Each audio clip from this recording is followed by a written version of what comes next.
really think you should, yeah.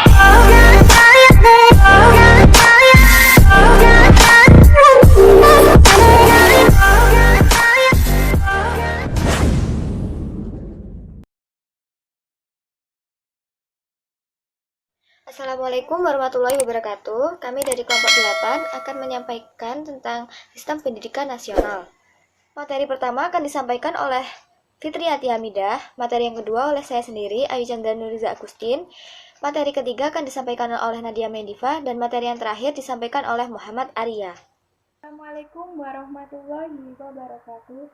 Saya Fitri Ati Hamidah akan menyampaikan materi tentang sistem pendidikan dan sistem pendidikan nasional. Sistem pendidikan. Sistem adalah jumlah keseluruhan dari bagian-bagiannya yang saling bekerja sama untuk mencapai hasil yang ditentukan. Setiap sistem memiliki tujuan dan semua kegiatan diarahkan demi tercapainya tujuan tersebut. Oleh karena itu, proses pendidikan merupakan sebuah sistem yang disebut sistem pendidikan. Faktor-faktor yang menjadi inti dari proses pendidikan antara lain adalah tujuan, peserta didik, pendidik, alat pendidikan, dan juga lingkungan. Sistem pendidikan nasional juga memerlukan adanya organisasi dan administrasi pendidikan.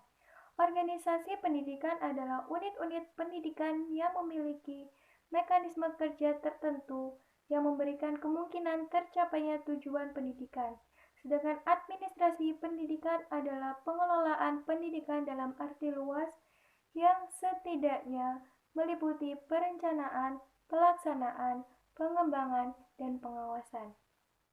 Sistem pendidikan nasional. Maksud dari sistem pendidikan nasional di sini adalah suatu keseluruhan yang terpadu dari semua satuan dan aktivitas pendidikan yang berkaitan satu dengan yang lainnya untuk mengusahakan tercapainya tujuan pendidikan nasional. Tujuan sistem pendidikan nasional adalah untuk memberikan arah kepada semua kegiatan pendidikan yang ada dalam satuan-satuan pendidikan.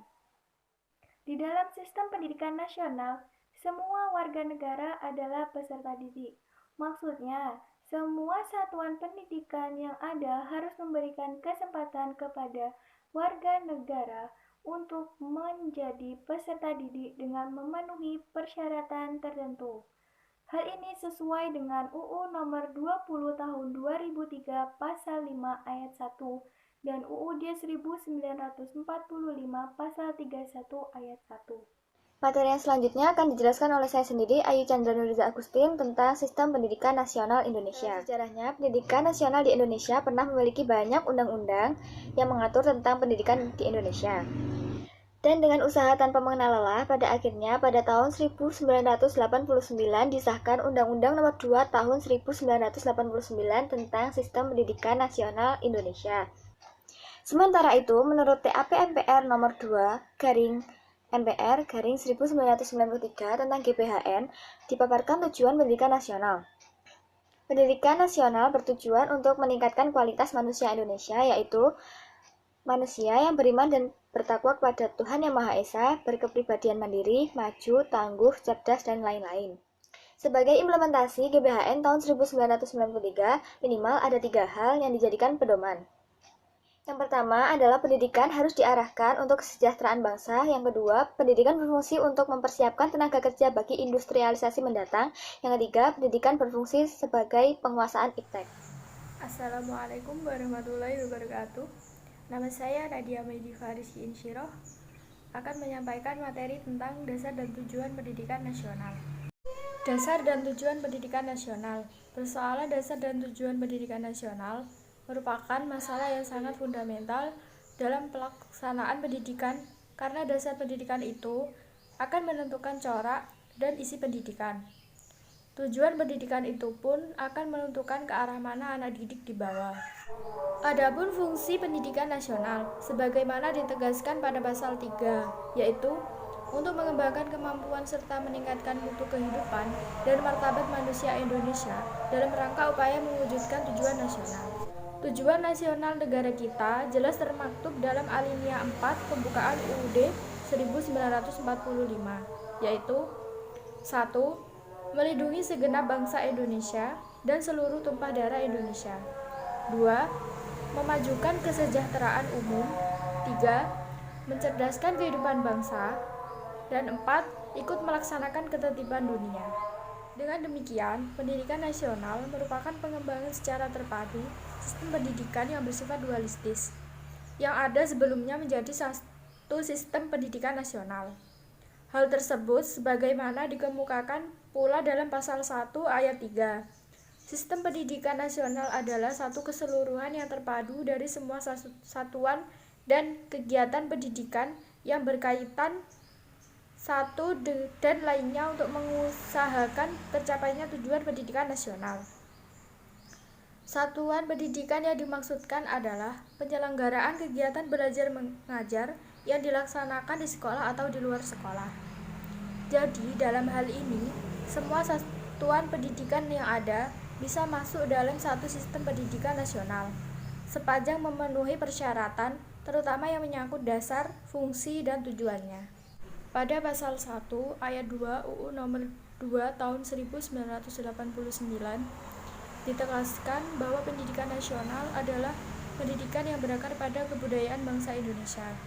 Oleh karena itu, maka pendidikan nasional pada hakikatnya merupakan kelanjutan dari sistem pendidikan yang telah ada sebelumnya, yang merupakan warisan budaya bangsa secara turun-temurun. Assalamualaikum warahmatullahi wabarakatuh. Di sini saya akan menyampaikan materi yang kelima atau yang E mengenai warga negara dan haknya dalam memperoleh pendidikan. Di negara Indonesia ini, semua warga negara berhak memperoleh pendidikan karena sudah diatur dalam Undang-Undang Dasar 1945 Pasal 31 ayat 1 yang berbunyi semua warga negara berhak memperoleh pendidikan, dan secara terperinci sudah diatur dalam Undang-Undang Nomor 2 Tahun 1989 dalam bab 3 tentang hak warga negara untuk memperoleh pendidikan. Yang pertama yaitu pasal 5. Setiap warga negara mempunyai hak yang sama untuk memperoleh pendidikan. Yang kedua pasal 6, setiap warga negara berhak atas kesempatan yang seluas-luasnya untuk mengikuti pendidikan dasar, memperoleh pengetahuan, kemampuan, dan keterampilan yang sekurang-kurangnya setara dengan pengetahuan, kemampuan, dan keterampilan tamatan pendidikan dasar. Yang ketiga yaitu pasal 7, penerimaan seseorang sebagai peserta didik dalam suatu satuan pendidikan diselenggarakan dengan tidak membedakan jenis kelamin, agama, suku, ras, kedudukan sosial, dan tingkat kemampuan ekonomi dengan tetap mengindahkan kekhususan satuan pendidikan yang bersangkutan. Kemudian yang keempat yaitu pasal 8 ayat 1, warga negara yang memiliki kelainan fisik dan atau mental berhak memperoleh pendidikan secara luas. Ayat 1, warga negara yang memiliki kelainan fisik dan atau mental berhak memperoleh pendidikan luar biasa. Ayat 2, warga negara yang memiliki kemampuan dan kecerdasan luar biasa berhak memperoleh perhatian khusus. Mengenai pengembangan kebudayaan dan pendidikan nasional. Secara esensial, pengembangan bangsa sudah kita lihat dan pahami melalui proklamasi kemerdekaan bangsa Indonesia. Sedangkan Pancasila dan pembukaan Undang-Undang Dasar 1945 merupakan suatu pandangan hidup, kepribadian, dan tujuan hidup nasional. Semua itu bisa terwujud secara konkret jika dilakukan dengan pengembangan nasional secara lahir maupun batin. Dalam upaya pengembangan bangsa, hal yang terpenting adalah sumber daya manusia jika dibandingkan dengan sumber daya alam. Meskipun keduanya saling berkaitan, dalam konteks ini sumber daya manusia merupakan hal yang terpenting karena dengan sumber daya manusia yang berkualitas menjadi multiplier efek bagi pembangunan bangsa, dan sumber daya manusia ini merupakan hakikat dari sebuah proses kebudayaan. Pembangunan bangsa dapat dilakukan melalui pendekatan-pendekatan yang baik. Pendekatan yang dimaksud adalah pendekatan kultural, yaitu usaha untuk mengadakan perubahan-perubahan menuju ke arah yang lebih baik dengan memperhatikan keseimbangan-keseimbangan di sekitarnya. Misalnya keseimbangan antara manusia dengan manusia lain, dengan alam, dengan bangsa dan negara, serta dengan Tuhannya. Dan juga harus memperhatikan perkembangan sejarah, perkembangan kemajuan, serta memperhatikan ruang lingkupnya, baik nasional maupun internasional. Dengan hal-hal tersebut, rumusan yang ada dalam proklamasi Pancasila dan juga pembukaan Undang-Undang Dasar 1945 akan terwujud. Dengan hal-hal tersebut dapat disimpulkan bahwa pengembangan kebudayaan dapat diartikan secara luas, yaitu menyangkut membangun sumber daya manusia untuk mewujudkan cita-cita nasional serta ikut dalam menghadapi segala rintangan, hambatan, tantangan, dan gangguan yang mungkin ada melalui proses pendidikan nasional. Terima kasih. Sekian presentasi dari kelompok kami. Apabila ada kurang dan lebihnya kami mohon maaf. Wabillahi taufiq wal hidayah, waridho wal inayah. Wassalamualaikum warahmatullahi wabarakatuh.